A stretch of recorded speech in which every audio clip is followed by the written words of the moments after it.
AI almost lost her entire fortune by mistake, without understanding Japanese, until the cleaning lady saved the day.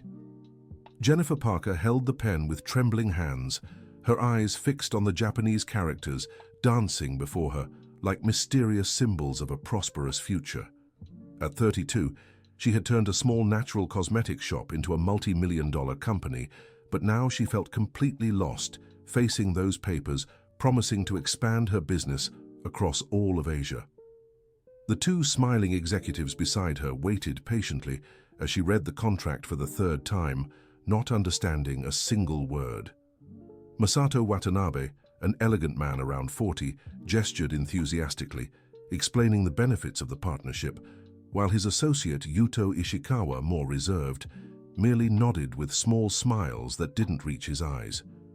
"Ms. Parker, this is truly a historic moment for your company," said Masato, in well-articulated English, though with a heavy accent.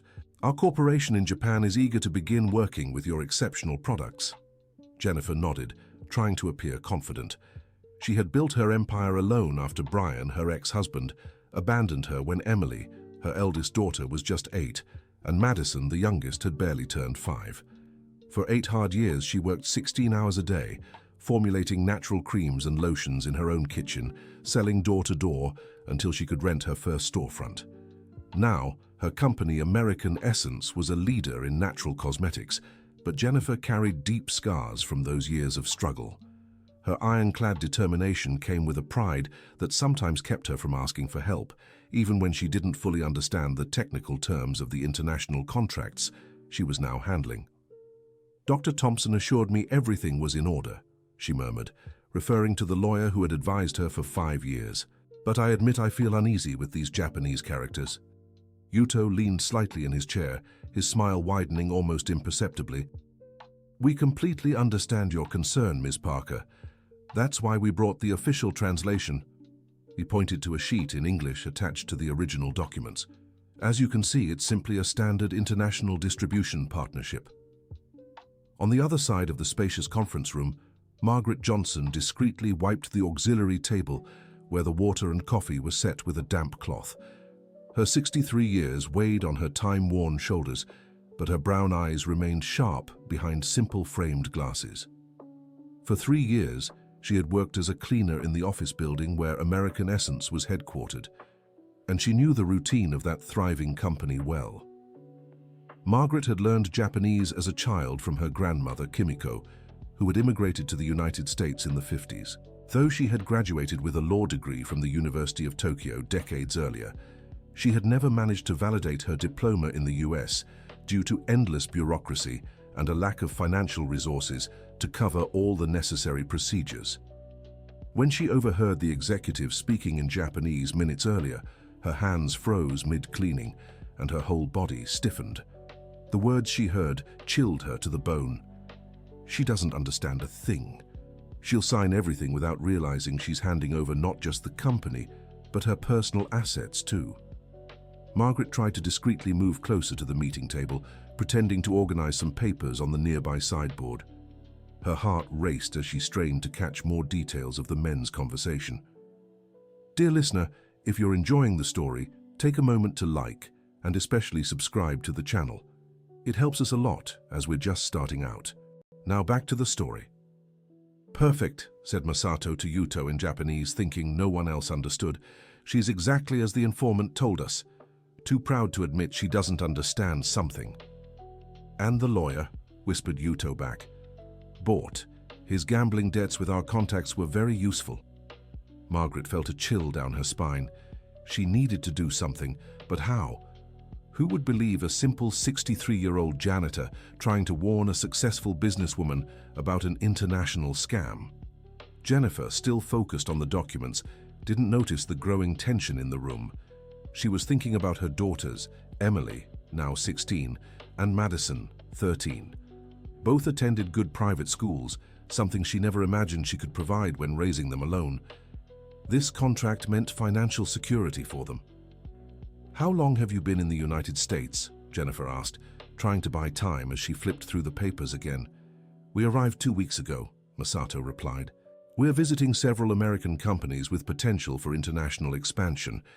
Yours was highly recommended by, how should I say, very well-informed people about the local market. The vague answer should have raised Jennifer's suspicions, but she was too focused on her own insecurities to notice the signs. Margaret, however, saw the knowing look the two men exchanged and decided she had to act. "Excuse me," Margaret said softly, approaching the table. "May I refill the water pitcher?" "Of course," Jennifer answered absently. While refilling the water, Margaret tried to catch the businesswoman's attention with an intense look, but Jennifer was absorbed in the documents. Then Margaret had an idea. She grabbed a paper napkin and quickly scribbled, "Be careful, they're lying, don't sign." Discreetly, she let the napkin fall near Jennifer's chair, but Masato was faster and stepped on it, giving Margaret a cold smile. "How careless," he said in English, picking up the crumpled napkin and pocketing it. "We wouldn't want to dirty this beautiful table, would we?" Margaret felt cold sweat trickle down her back. They had noticed her warning attempt. Yuto muttered something in Japanese to Masato, making her realize they knew she understood the language. "Has this woman worked here long?" Yuto asked Jennifer, subtly gesturing toward Margaret. "Margaret?" "Yes, she's cleaned our floor for a few years. Why?" "Just curious. In Japan, we always observe who has access to the spaces where we conduct business." Jennifer found the remark odd, but didn't dwell on it. Margaret, sensing her position was becoming dangerous, decided to leave the room, but not without one last attempt. "Ms. Jennifer," she said, gathering courage, "could you meet me in the ladies' room in 5 minutes? I need to talk about the new cleaning supplies that arrived." It was a weak excuse, but the best she could think of on the spot. Jennifer nodded distractedly, still focused on the contracts, and Margaret left the room with her heart pounding.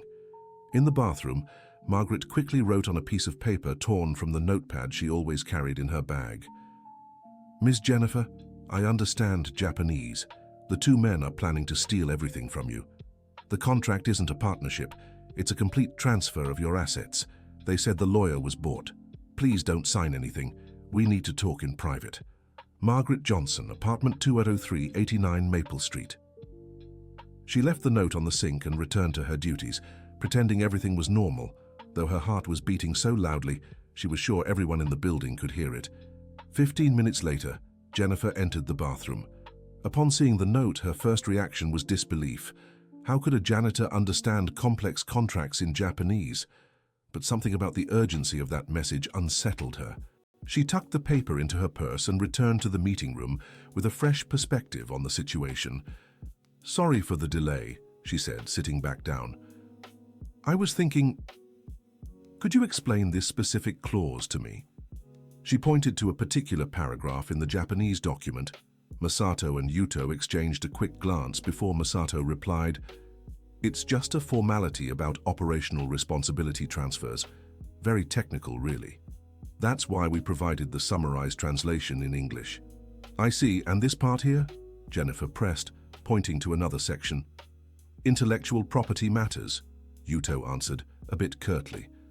"Mrs. Parker, if you're uncomfortable, perhaps we should postpone." No, Jennifer said quickly, afraid to lose the opportunity.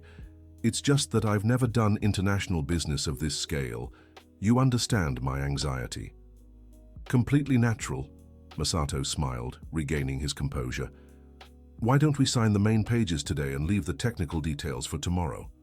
The suggestion should have been a relief, but Jennifer felt a twinge of suspicion. Why the rush if the deal was as good as they claimed? That night, in her comfortable Manhattan Beach apartment, Jennifer couldn't get Margaret's note out of her head. Emily was doing homework in her room, and Madison was watching TV in the living room. The peaceful domestic routine contrasted with the storm of thoughts swirling in the businesswoman's mind. Should she really listen to a janitor? Her life experience had taught her to distrust people who seemed to have ulterior motives, but also to recognize genuine sincerity. Something about the desperation in that note felt too real to ignore. "Mom, are you okay?" asked Emily, a sharp young girl who had inherited her mother's perceptiveness. "You look worried." "It's work, sweetie. Nothing you need to worry about." "Is it about that Japanese contract you mentioned at breakfast?" Jennifer was surprised by her daughter's memory. "Maybe. Emily, You studied Japanese at the international school, right? Just the basics. Why? Could you tell if a Japanese document really says what the translation claims? Emily stopped her homework and looked at her mother with growing curiosity. Depending on the complexity, maybe. But Mom, why are you asking? Don't you trust the translators? It was a simple question, but it struck at the heart of the matter. Why was Jennifer suddenly doubting everything? It's complicated, honey. Sometimes you need absolute certainty before making big decisions. Do you want me to look at the documents? The offer tempted Jennifer for a moment, but she didn't want to involve her teenage daughter in complex business matters. Besides, Emily's Japanese was too basic for sophisticated legal contracts. No need, sweetheart, but thank you for offering. That night, Jennifer slept restlessly, her dreams filled with Japanese characters morphing into snakes, slithering across contracts, their meanings shifting every time she tried to read them. The next morning, she arrived early at the office and was surprised to find Margaret already working on the floor. "Margaret," she called hesitantly, "could you come to my office for a moment?" The janitor looked up, her expression a mix of hope and apprehension. She followed Jennifer to the presidential office, a spacious room overlooking Central Park Lake, decorated with American Essence products and photos of the girls. "Please, have a seat," said Jennifer, gesturing to the chair across from her desk. Margaret hesitated. In 3 years of working there, she had never sat in that office. "Miss Parker, I know you must find it strange for a cleaner to meddle in company affairs." "How did you learn Japanese?" Jennifer interrupted directly. "My grandmother, Kimiko Watanabe, came from Japan in 1955. She insisted I learn the language of our ancestors. I became so interested that I even studied law at the University of Tokyo in the 80s. "Law? In Tokyo?" "Yes, ma'am. But when I returned to the United States, I couldn't validate my degree. The process was too complicated and expensive. I ended up working various jobs to get by. Cleaning was the most stable thing I could find at my age." Jennifer felt as if she were meeting a completely different person. The unassuming woman who went unnoticed in the halls was, in reality, a qualified professional whom circumstances had pushed into social invisibility. "And what exactly did you hear yesterday?" Margaret took a deep breath and told her everything. The conversations in Japanese, the mentions of a bribed lawyer, the gambling debts, and most importantly, the fact that the contract wasn't a partnership, but a complete transfer of ownership. "They specifically talked about transferring personal assets too," Margaret added. "It's not just the company, Miss Parker. It's everything you own." Jennifer's blood ran cold. Her personal assets included the apartment where she lived with her daughters, the financial investments securing their future, everything. "But why would I do this?" she murmured, more to herself than to Margaret. "Why would anyone orchestrate such an elaborate scheme?" "Someone who knows you very well," Margaret replied softly. "They knew exactly how to approach you, knew about your pride, knew you wouldn't ask for help understanding the contract. Do you think someone close to me is involved?" Margaret hesitated. It was a serious accusation to make without concrete proof. "I can't say for sure, Ma'am, but they mentioned having very detailed information about your habits and personality." Jennifer felt the world spinning around her. Who could she trust if even those closest to her might be plotting against her? "Margaret, could you help me review these contracts more carefully?" "Of course, ma'am. But I should tell you something.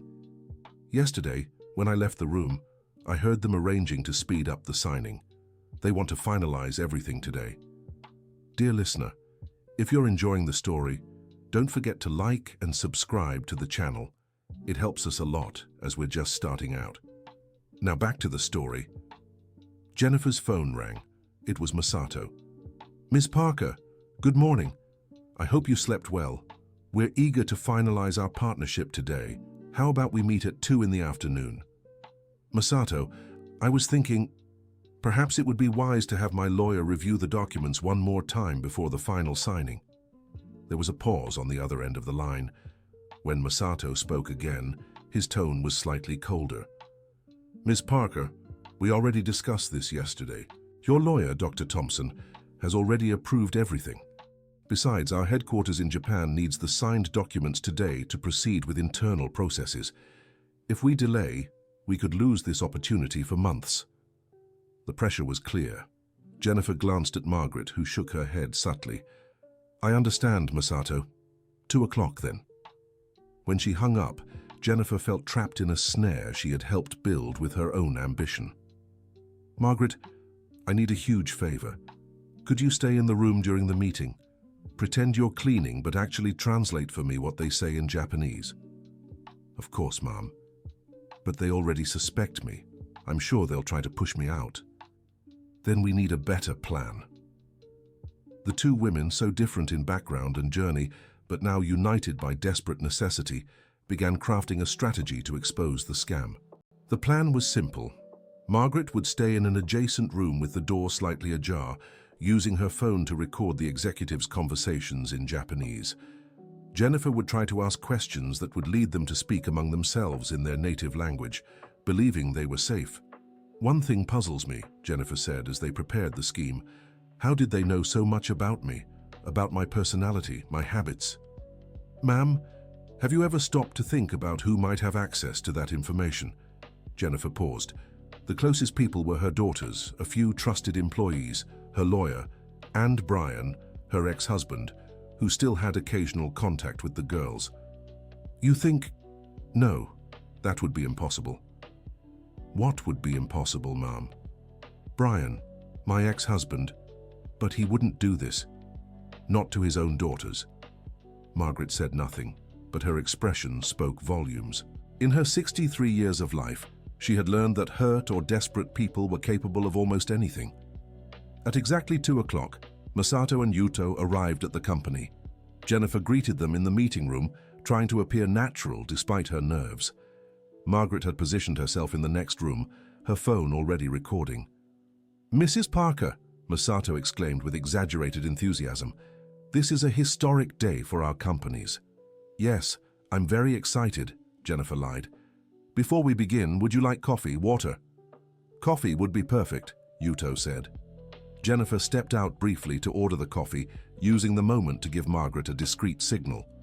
When she returned, she found the two men chatting animatedly in Japanese.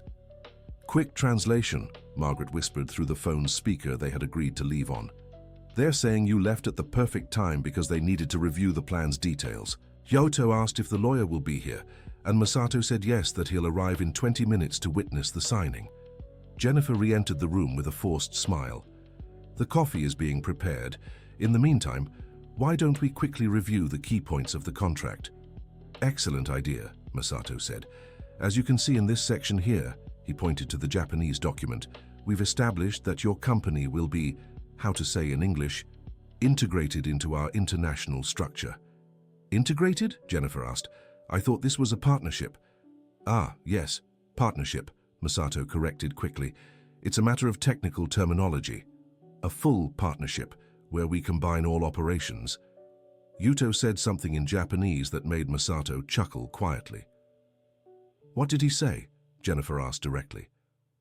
Oh, he made a joke about cultural differences in business, Masato replied, but his tone sounded less natural.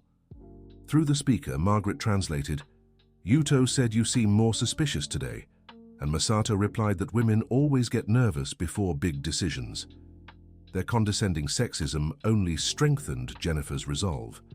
They really thought they could fool her so easily. Dr. Thompson arrived promptly at 2:20. A well-dressed man in his 50s, he had advised Jennifer on all legal aspects of her business for 5 years.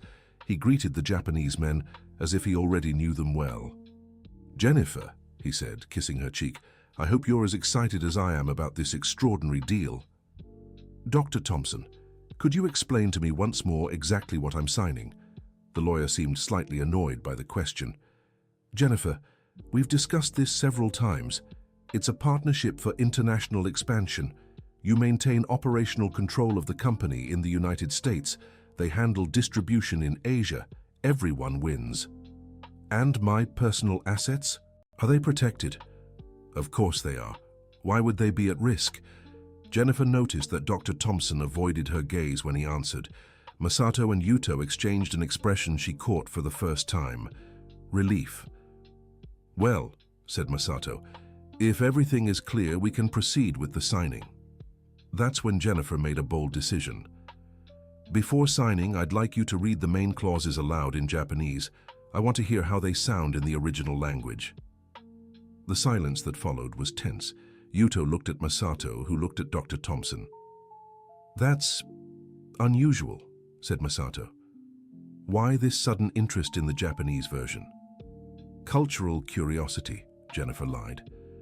I've always wanted to hear how contracts sound in Japanese. Jennifer, Dr. Thompson interjected, this is unnecessary and could delay the process. The executives have a flight to Chicago tonight. The combined pressure from the three men was becoming suffocating, but Jennifer held her ground. It's a simple request. If the contract is exactly what you say, there's no problem reading it, right? Masato finally gave in, but his expression had hardened.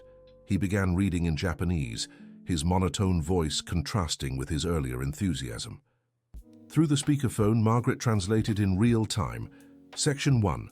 Complete and irrevocable transfer of all assets of American Essence, including brand, formulas, equipment, and intellectual property rights, to the Ishikawa Watanabe International Corporation. Jennifer felt her blood run cold, but she forced herself to keep a neutral expression. Please continue, she said. Masato went on, clearly uncomfortable. Margaret kept translating. Section 2, the signatory Jennifer Parker also transfers all personal assets as additional collateral for the operation, including real estate, investments, and bank accounts. Japanese sounds very beautiful, Jennifer remarked, her voice surprisingly steady despite her terror. Keep reading. Section 3, Masato continued, now visibly sweating. In case of non-compliance with any clause of this contract by the American party, all transferred assets become the permanent and definitive property of the Japanese corporation. Margaret's translation was clear. It was a complete, irreversible transfer. Fascinating, said Jennifer. And this last section? Masato hesitated. It was clear he didn't want to continue. It's just final formalities, he said. Please read it, Jennifer insisted. With obvious reluctance, Masato read the final section. Margaret translated, The signatory acknowledges being fully informed of the terms of this agreement and waives any right to future legal challenge, with this document remaining valid, regardless of any claims of bad faith or misrepresentation. It was a clause that practically barred any future legal recourse. Jennifer slowly rose from her chair. Dr. Thompson, she said, her voice now laced with a coldness that stunned everyone in the room.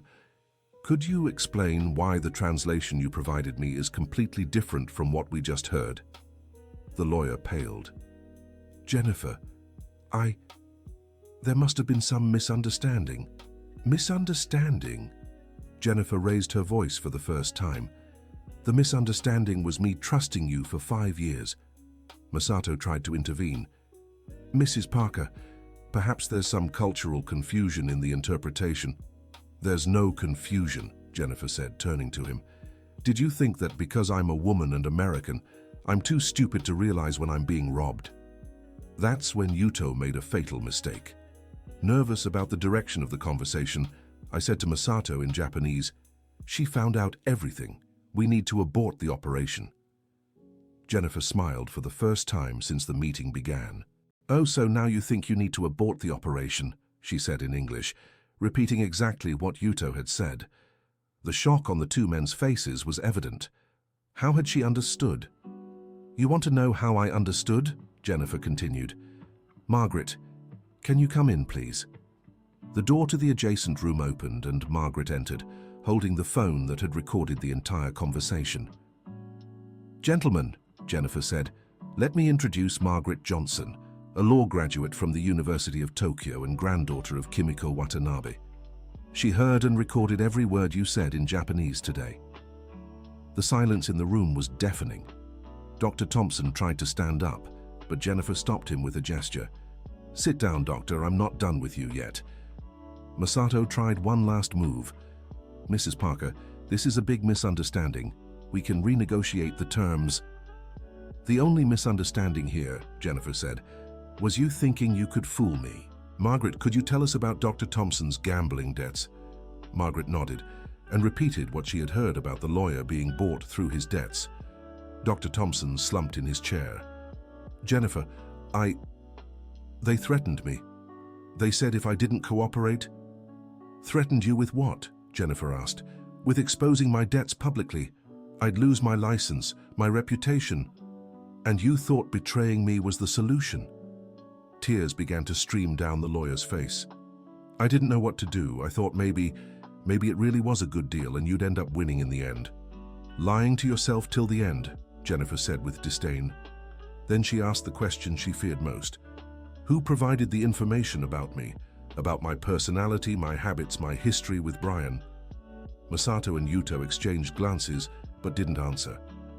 "Margaret, did you record them mentioning the source of the information?" "Yes, ma'am. They mentioned a close informant who knew every detail of your personal life." Jennifer felt her stomach turn. Only a few people had access to such intimate details about her. "Dr. Thompson," she said, her voice dangerously low, "who put you in touch with me?" The lawyer hesitated, but realizing his situation couldn't get much worse, he decided to come clean. It was Brian, your ex-husband. He approached me 3 months ago, said he knew Japanese investors interested in American cosmetics companies." Jennifer's world collapsed. Brian, the father of her daughters, the man who had abandoned her in her hardest moments, was now trying to destroy everything she had built. "Why?" she murmured. "Why would he do this?" "He said," Dr. Thompson swallowed hard, "he said you didn't deserve all this success, that you should have shared the company's profits with him from the beginning." "Shared?" Jennifer nearly shouted. "He left me when I had nothing. I built all this alone, raising 2 small children, working day and night." Margaret stepped closer and placed a gentle hand on Jennifer's shoulder. "Ma'am, I know it's hard, but we're not done yet. We need to find out if there are more victims." It was true. During the recordings, the Japanese men had mentioned other American companies being targeted. "Masato," Jennifer said, regaining control, "are you pulling this scam on other people?" "We won't answer any more questions," Yuto said in English, speaking for the first time during the meeting.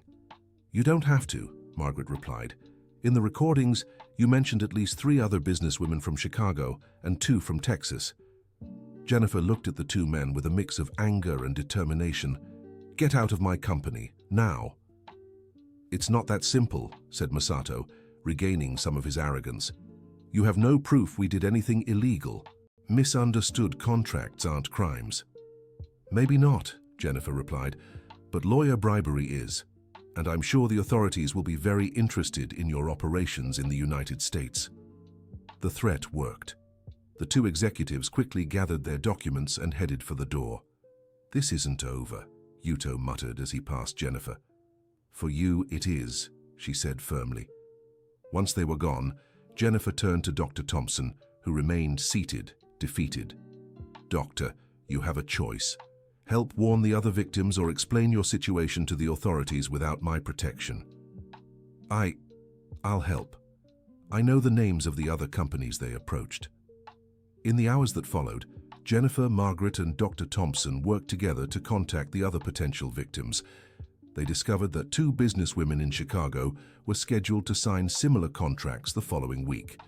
It took several tense calls to convince the women they were being deceived. Some were reluctant to believe it, especially when they learned the warning came from a simple janitor. But the recordings in Japanese with Margaret's translations were convincing enough. Dear listener, if you're enjoying the story, don't forget to like and especially subscribe to the channel. It really helps us as we're just starting out. Now, back to the story. By the end of the day, Jennifer was exhausted, but also transformed. She had uncovered not just a scam against her, but also betrayal from people she trusted, and most painfully, the cruelty of her own daughter's father. "Margaret," she said when they were finally alone in the office, "I don't know how to thank you. If it weren't for you..." "Mrs. Parker, there's no need to thank me. I did what any decent person would do." "No. You did far more than that. You risked your job, your safety, to save someone you barely knew." Margaret smiled. the wrinkles around her kind eyes deepening. "Do you remember my grandmother, Kimiko?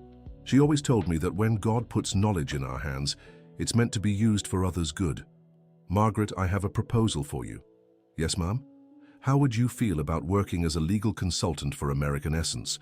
I can help you validate your degree, and in the meantime, you could advise me on international contracts."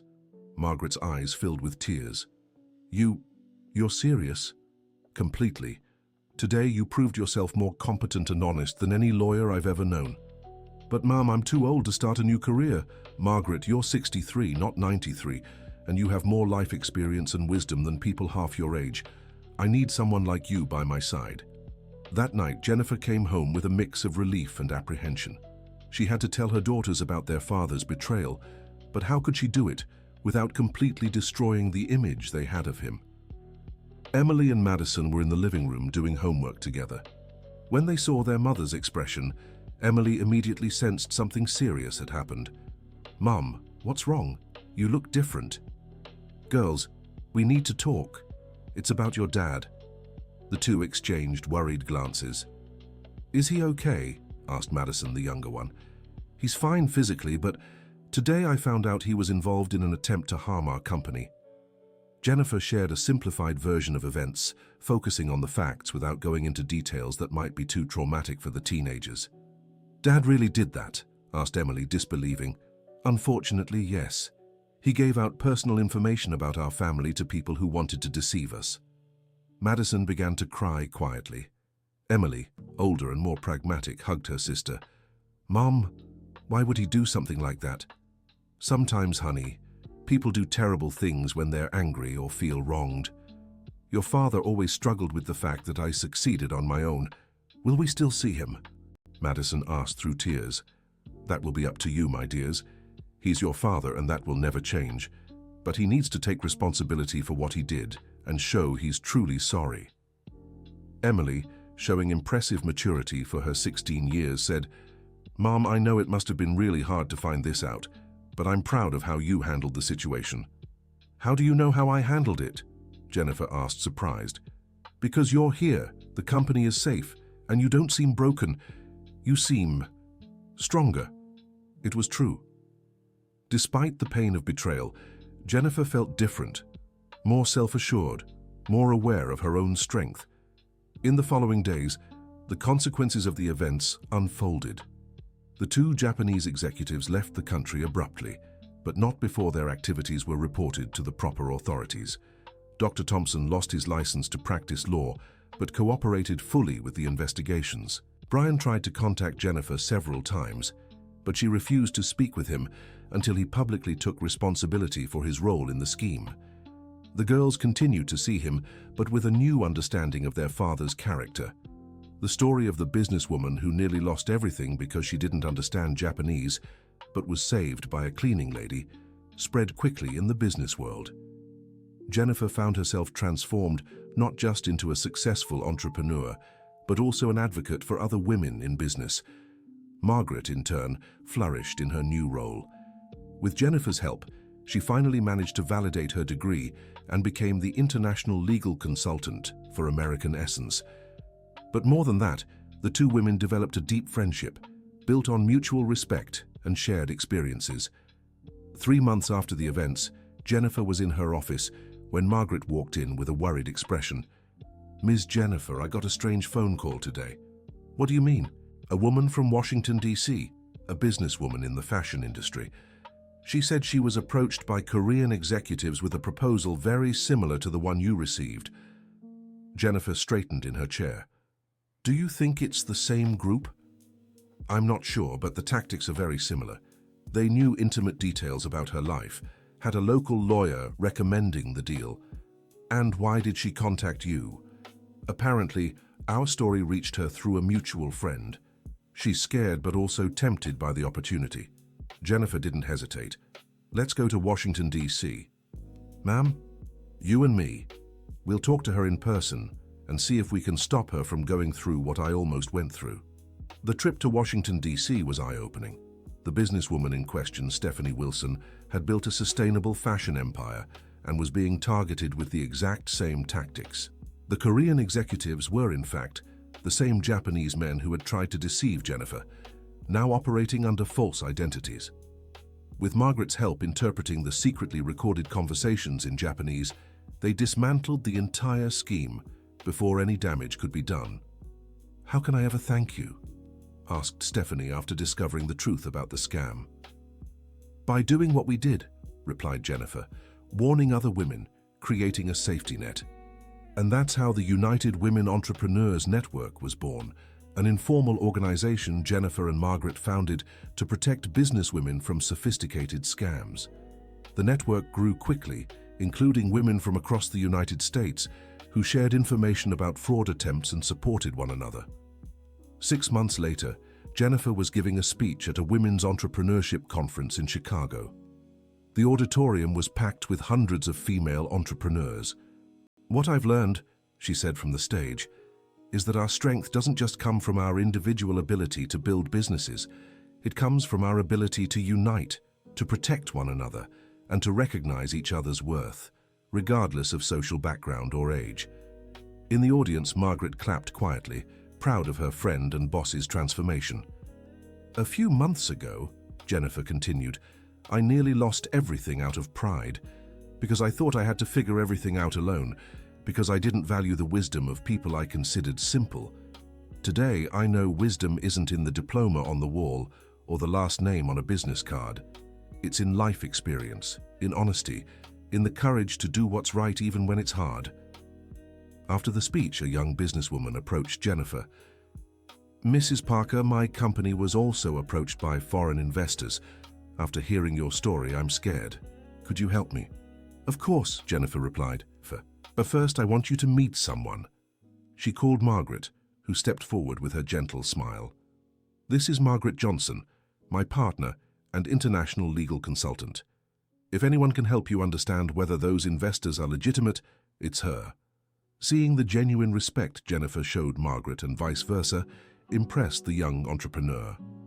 Here was a partnership that transcended social and age differences, built on mutual competence and shared values.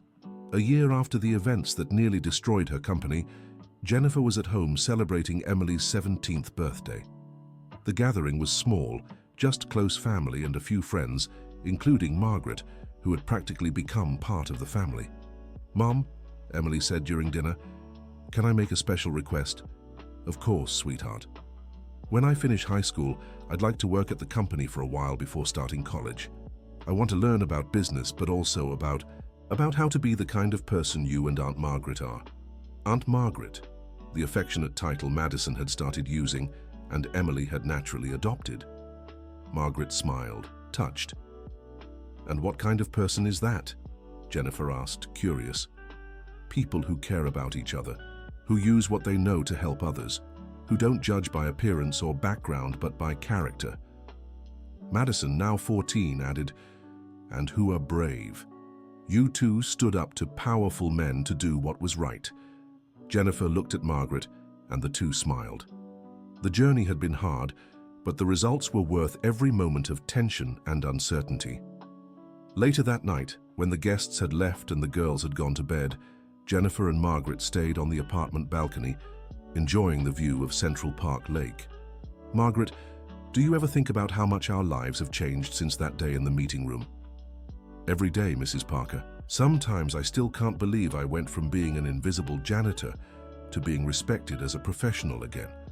And I went from being an isolated, proud businesswoman to someone who understands the value of community and humility." "You weren't proud out of malice," Margaret said gently. "It was for protection. After everything she went through with Brian, it was natural to develop defenses." "Maybe, but it almost cost me everything. If it weren't for you being willing to listen to a cleaning lady, none of this would have worked. The courage to question your own certainties was what saved everything."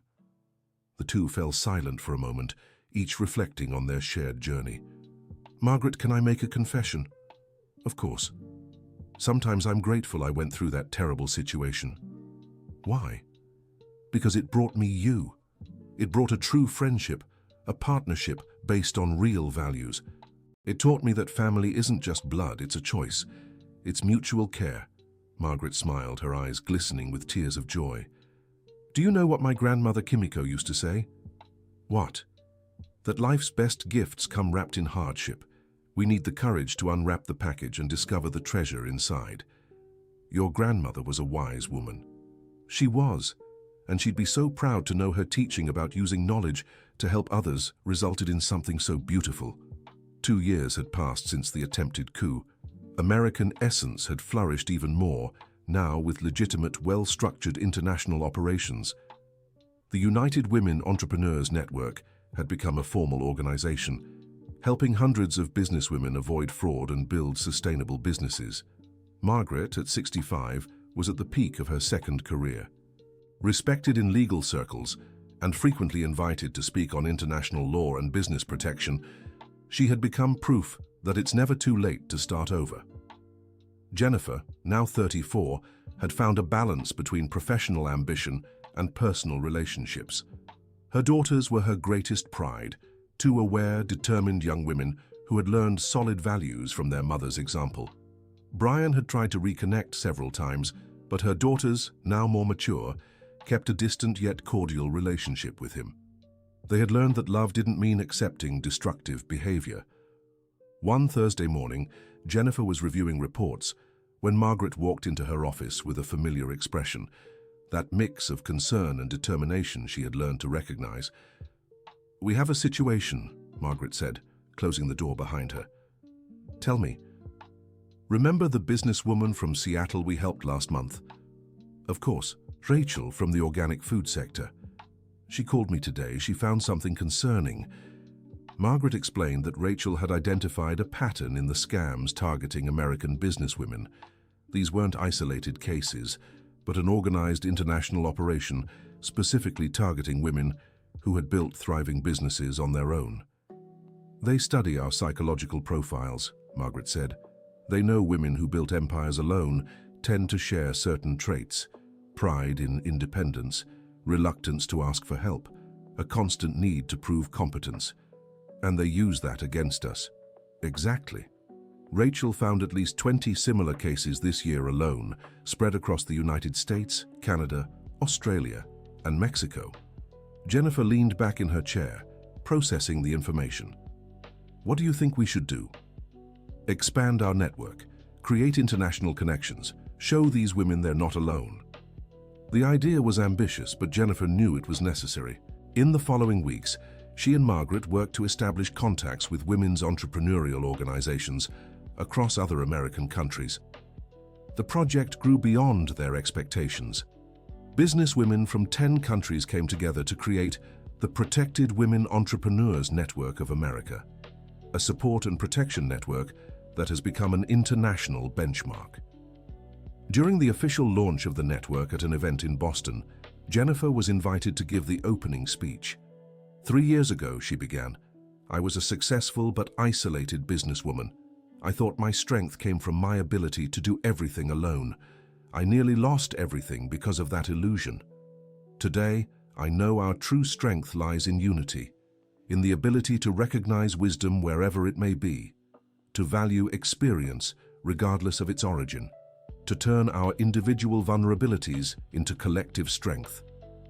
In the audience, Margaret watched with pride. Beside her, Emily and Madison, now 19 and 16 respectively, cheered enthusiastically. The girls had grown into aware and engaged young women, active in the protection network their mother had helped create.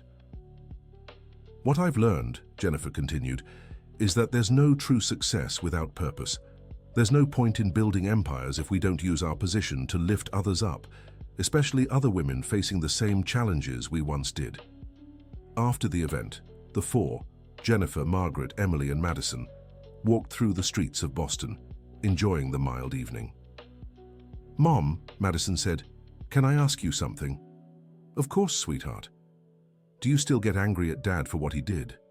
It was a question Jennifer had long expected. Madison was at an age where she questioned everything, trying to understand the complexities of human relationships. "You know, Madison, for a long time, I felt a lot of anger. But today I feel more pity than anger." "Pity? Your father lost the chance to be part of something beautiful. He chose resentment over celebrating the family's success. He chose to tear down instead of build together. Emily, ever practical, added, "And we gained Aunt Margaret. If things had happened differently, maybe we'd never have this extended family we have today." Margaret smiled, touched by the girl's affection. "You know," she said, "I consider you the granddaughters I never had." "And we consider you the grandmother we chose," Madison replied, hugging Margaret's arm. Back in the United States, life carried on, but now with a broader purpose. American Essence continued to grow, always keeping an eye on social values and community responsibility. Jennifer implemented a mentorship program within the company, where more experienced employees guided younger ones, regardless of their hierarchical positions. The program was inspired by her own relationship with Margaret, proof that wisdom and competence don't depend on titles or ages. One Friday afternoon, 3 years after the attempted takeover, Jennifer was organizing her desk when she found an old photo, herself with her young daughters in the early days of the company, when everything was still uncertain and scary. Margaret walked in and saw Jennifer gazing at the picture. Thinking about the past, thinking about how much has changed. Back then, I thought I had to be strong alone. That asking for help was a sign of weakness. And today I know true strength lies in recognizing when we need each other, in building bridges instead of walls. Margaret sat in the chair across from Jennifer's desk, just as she had on that first day when everything began. "Mrs. Jennifer, can I ask you a personal question? Of course, at this point we have no secrets from each other. Have you ever thought about getting married again?" The question caught Jennifer off guard. In recent years, she'd been so focused on the company, her daughters and social work, that she'd barely considered romantic relationships. "Why do you ask?" "Because I see how you've blossomed when you learned to trust again. In me, in the girls, in the network of women we built. Maybe it's time to consider trusting someone in a different way, too." "Margaret, are you trying to play matchmaker for me?" Jennifer laughed. "Maybe. At 65, I have the right to be a little nosy with the family I chose." The conversation was interrupted by Emily's arrival, now a 19-year-old studying business administration but working part-time at the company. "Mum, we got an interesting offer. A French company wants to discuss a partnership for expansion in Europe." Jennifer and Margaret exchanged a glance and smiled. "And you've already checked the company's legitimacy?" Jennifer asked. "Of course. I did all the research Aunt Margaret taught me. They're legitimate, have a solid track record, and the proposal is transparent." "Excellent. Schedule a meeting, but this time, we'll have Aunt Margaret translating everything in real time," Emily finished laughing. "And this time, it won't just be a business meeting," Jennifer added. "It'll be a family decision, because that's what we are now."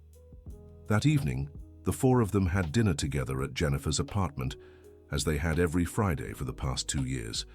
It was a tradition they'd created to strengthen their family bonds and discuss the direction of the company and their protection network.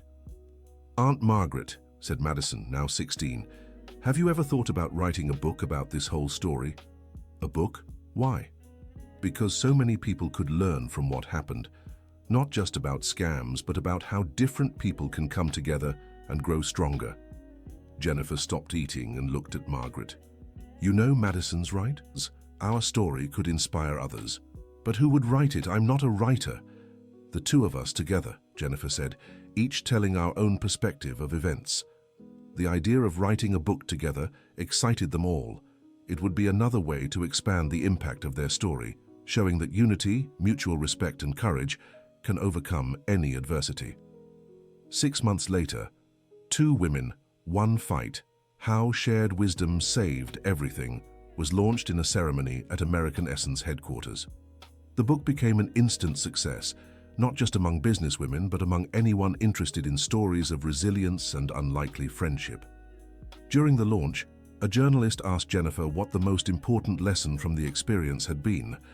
"I learned that pride can be our greatest enemy when it stops us from accepting help. But I also learned there's a difference between destructive pride and healthy self-respect. Self-respect made me fight for my company. Pride almost cost me everything. "And you, Mrs. Johnson?" the journalist asked. "What was your biggest lesson?" "That it's never too late to start over when you have purpose and people who believe in you. At 63, I thought my professional life was over. Today, at 66, I feel like I'm just beginning to live fully." The book's success brought invitations for international speaking engagements. Jennifer and Margaret began traveling together, sharing their story and the values of the protection network they'd built. During one of these trips, for a conference in New York, they had a conversation that would become a milestone in their friendship. "Margaret," Jennifer said as they walked through Central Park, "sometimes I wonder what my life would be like if you hadn't had the courage to warn me that day. And I wonder what my life would be like if you hadn't had the humility to listen. Do you think we'd have been happy in our old lives?" Margaret thought for a moment before answering. "Maybe we'd have been safe. I would have remained invisible, but safe in my job as a cleaner. You would have stayed successful, but isolated in your success. But happy? Truly happy? I don't know." "You know what I think?" said Jennifer. "I believe God, the universe, fate, whatever we call it, put us in each other's paths because we needed each other to become the people we were meant to be." "You're getting philosophical in your old age," Margaret laughed. "Hey, 35 isn't old, and 66 isn't either," Margaret shot back, and the two laughed like schoolgirls. Back in the United States, a surprise awaited them. Emily had organized a party to celebrate the 3rd anniversary of the Almost Lost Everything Day, as they'd begun calling that fateful moment. The gathering brought together all the important people in their lives: Madison, some loyal employees from the company, women from the protection network who'd become close friends, and even some of the women from other countries they'd helped. "Mom," Emily said during her speech, "I wanted to throw this party because I think it's important to celebrate not just our successes, but the moments that changed us. That terrible day 3 years ago gave us the extended family we have today." Madison added, "And it taught us that family isn't just who you're born with, but who chooses to stand by you when things get hard." Margaret was visibly moved. At 66, she'd never imagined being so loved and valued by people she'd met by chance. "Girls," and she said, "you know I consider you the daughters I never had, right? And we consider you the mother we gained in heart," Emily replied. "So does that make me the big sister?" Jennifer teased. "The younger sister," Margaret corrected. "In wisdom, maybe I have the edge with age, but in energy and courage you outshine me." The party lasted late into the night, filled with stories, laughter, and plans for the future. When they were finally alone, the 4 women sat on the porch, gazing at the city lights. "You know what amazes me most about all this?" Madison said. "What?" the other 3 asked in unison. "That it all started with an attempt to destroy us, but in the end, it made us stronger than we ever imagined possible." "It's true," Jennifer agreed. "Those men tried to use our weaknesses against us, but they ended up teaching us where our real strength lies." "And what is our real strength?" Emily asked. "Each other," Margaret answered simply. 4 years after the attempted takeover, Jennifer was honored as Businesswoman of the Year by the American Industry Federation. During her acceptance speech, she made sure to call Margaret on stage. "This award isn't just mine," she told the packed audience. "It's ours, mine and an extraordinary woman's who taught me that true leadership means recognizing and valuing wisdom wherever it's found." "Margaret Johnson," Jennifer continued, "isn't just my partner and advisor. She's my mentor, my friend, my chosen family. She taught me that success without purpose is empty, and purpose without partnership is limited." In the audience, Emily and Madison applauded with tears in their eyes. Their 2 mothers, because that's how they'd learned to see Jennifer and Margaret, had built something far greater than a company or a protection network. They'd created an example of how relationships rooted in mutual respect and shared values can transform lives. Margaret, at the microphone, said, "This award stands for something important, that the United States is learning to value not just individual success, but success built in community. Jennifer gave me a second chance at my career when I thought my usefulness had run out. Together, we discovered that our combined experience is more powerful than either of us alone. After the ceremony, many people approached the two of them, eager to learn more about their partnership and how to replicate this model of intergenerational and intercultural collaboration. A young businesswoman asked Jennifer, "How did you know you could trust Mrs. Johnson?" "I didn't," Jennifer answered honestly. "But she risked everything to warn me about a danger, expecting nothing in return. When someone acts selflessly, driven only by the desire to do what's right, you know you've found a special person." "And how did you handle the social differences between you?" someone else asked Margaret. "We didn't handle them," Margaret replied. "We ignored them. From the very beginning, our relationship was based on competence, character, and shared values. The rest was irrelevant." 5 years after the events that changed their lives, Jennifer and Margaret were sitting on the balcony of the new apartment Margaret had bought, a comfortable place in the same building as Jennifer's, so they could always stay close. "Have you ever thought," Jennifer said, "how different our lives would be if you hadn't had the courage to warn me?" "Every day," Margaret answered. "And I always come to the same conclusion. It would have been a tragedy for both of us." "How so?" "You would have lost everything you built. And I would have spent the rest of my life knowing I could have stopped an injustice, but did nothing. And now? Now we have a life with purpose.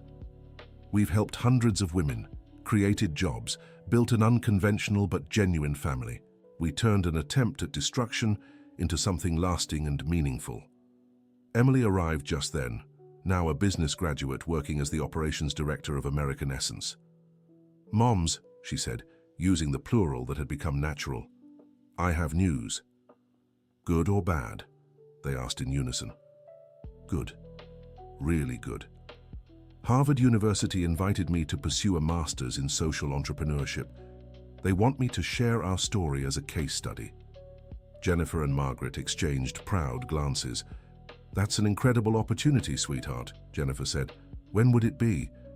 "Next year, but I'll only accept if you two agree to come with me a few times to give talks there." "At Harvard," Margaret said, incredulous. A former cleaning woman speaking at Harvard.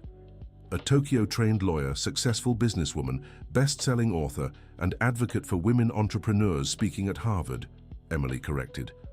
"Your titles are the ones you've earned, not the ones circumstances tried to impose." Emily's words touched Margaret deeply. At 67, she had truly reinvented herself completely. Madison arrived shortly after, now 17, and about to take her college entrance exams. "What are you all talking about?" "Emily got invited to Harvard," Jennifer said. "That's amazing. And you're going too, right?" "We're still processing the idea," Margaret admitted. "Aunt Margaret," Madison said with typical teenage bluntness, "you spent 63 years being underestimated. Don't you think it's time to stop underestimating yourself too?" The girl's precocious wisdom once again surprised the adults. "Madison's right," Emily said. "You two turned a terrible situation into a success story that inspires people worldwide. It's time to take that message where it can have the biggest impact."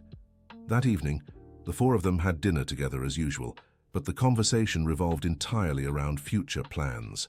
Harvard was just the beginning. There were speaking invitations in Europe, proposals to expand their protective network to other continents, and even interest from film producers in their story. "Sometimes I feel like I'm in a dream," said Margaret. 5 years ago I was invisible. Today, people from all over the world want to hear our story." "You were never invisible," Jennifer corrected. "You were just waiting for the right moment to shine. And when that moment came, you had the courage to act." "And you two," Madison added, "taught me that no matter how old we are, we can always choose to be brave."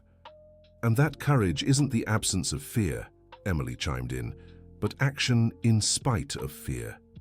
A year later, Jennifer and Margaret were actually at Harvard, speaking to an audience of graduate business students. Emily sat in the front row, proud of her two mothers. "What our story teaches," Jennifer said, "is that true partnership transcends all the artificial barriers society creates. Age, social class, ethnic background, none of it matters when you find someone who shares your core values."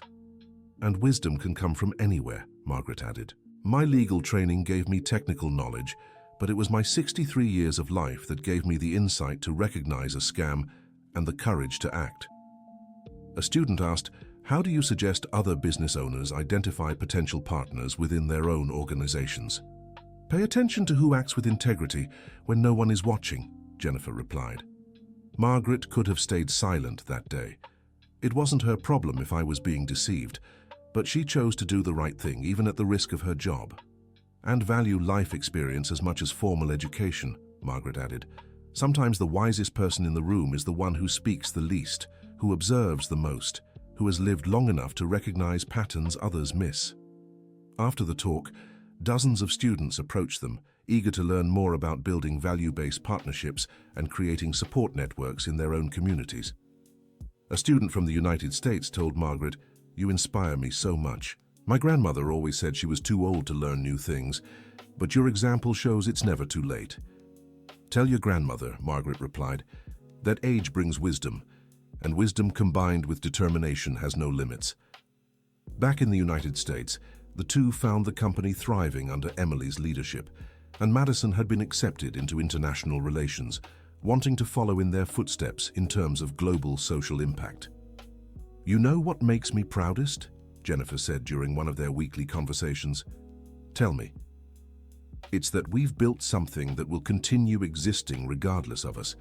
The girls have learned the right values, the support network has a life of its own, the company has a social purpose. We've built a legacy. And most importantly," Margaret added, "we proved that good can triumph over evil. Those men tried to destroy us by exploiting our vulnerability, but we turned our vulnerability into strength."